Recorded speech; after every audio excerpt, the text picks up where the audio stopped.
If you've ever used a French press to make coffee, then this might be your favorite. What's happening, Panda Nation? Peter Von Panda here. I am holding in my hand here a French press coffee maker. It's by ESPRO. When you shop Pro, shop ESPRO. And it kind of looks like your standard French press, kind of stuff you buy at home.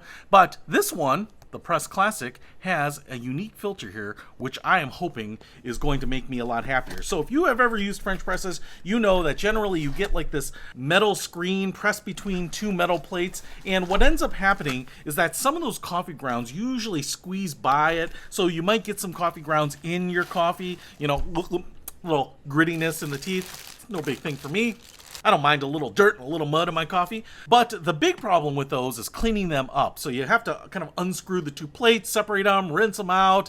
It's usually kind of hard because of the way the water flows, the grounds don't all get out. So it's kind of a pain. I don't really like those. And I've always wondered if there was an improvement. And this, the ESPRO, might be just that. So first of all, a lot of the standard features that you would see on a French press. What we get here is actually a pretty big carafe. 32 ounces, so this will make a decent amount of coffee. Not enough for me, but maybe enough for you. And we get a metal polished cap here with the plunger, so I'm just going to pull this whole thing out, just like this.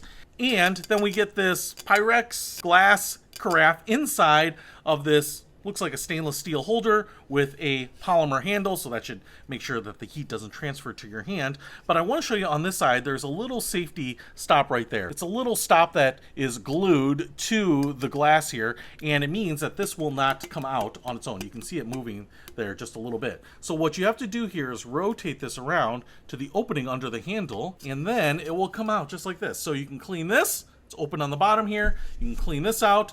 32 ounces, big enough to get my big mitt in here and clean this thing out. And you can see that little stop on there. And then when you want to put this together again, you put it in there and rotate it and make sure that that spout is forward.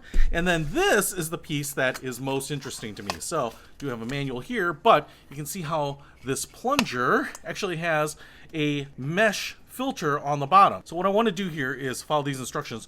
Twist to unlock, because there's two of them. Now I can pull this off, and this actually looks a lot like the coffee filters, the reusable coffee filters that you'll have in some coffee makers. You can see that mesh right there.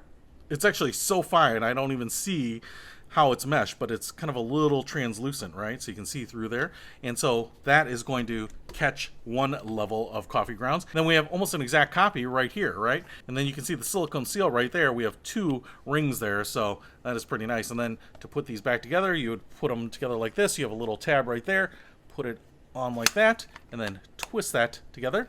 And now you have not one, but two filters. So when you press this sucker down, hopefully that will give you a really, really good, clean cup of coffee. And the benefit of this and these types of filters is that now I can take these off. So hopefully all the grounds will be on the outside, so I can just rinse it from the inside and all that stuff will come off of there. And you could throw it in the dishwasher, I assume, maybe if you wanted to, although this is all plastic, so I think heat might warp that. So really I would kind of rinse these off and use a little soap and water maybe every now and then. So you can see, put that on there, lock that on. Now, let's get this thing cleaned up and brew some coffee and see if it works. So I'm heating up water to make some coffee with this, but I wanted to show you this because I actually did go ahead and run it through the dishwasher. Now, this comes off, so the little post here unscrews and then these come apart. And I did take off these little silicone O-rings that go in there just so that this wouldn't get dried out or anything. And as you can see, it kind of just goes back in there like this. All right, so now that I have that back on, I can put this back in here. Just kind of spins back on like this. You just want to make sure you don't cross thread it. All right, now that goes on all the way, just like that. And then this will go back on just like that. Boom. And now what we can do is we can make some coffee. All right, I've heated up some water here. Have my, actually, cacao in there today, so I thought I'd go with something a little bit different. Oh my goodness, this is some hot water. Kind of like me. All right, so I'm just gonna actually fill this sucker up. This thing is huge, actually, which I'm actually a big fan of, because brewing one cup at a time, especially when people consider 12 ounces a cup, just never seems to be quite enough.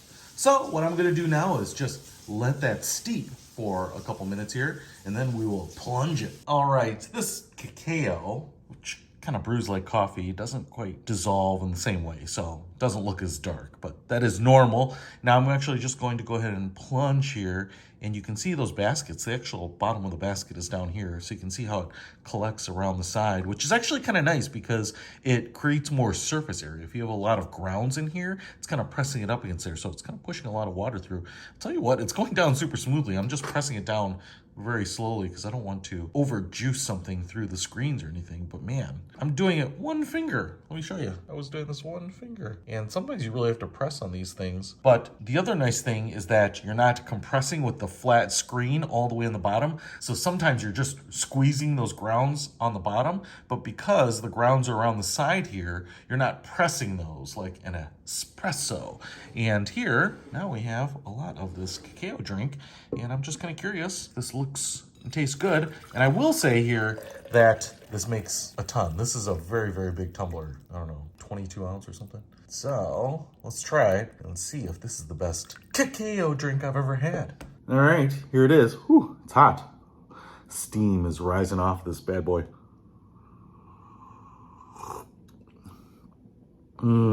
Delicious. Tastes like drinking dark chocolate, which who isn't gonna love?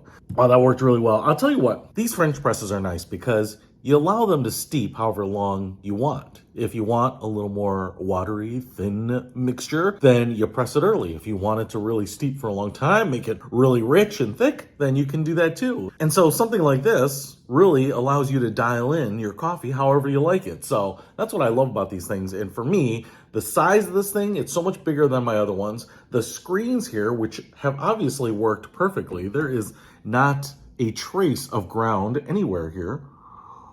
And I have filled up my tumbler, and I probably have, a quarter cup that I could fill back up there. So I can continue to enjoy it even after this one is empty. And I want to show you, because this may be the whole point of why I got this, is that I have just gone ahead and rinsed this filter out here.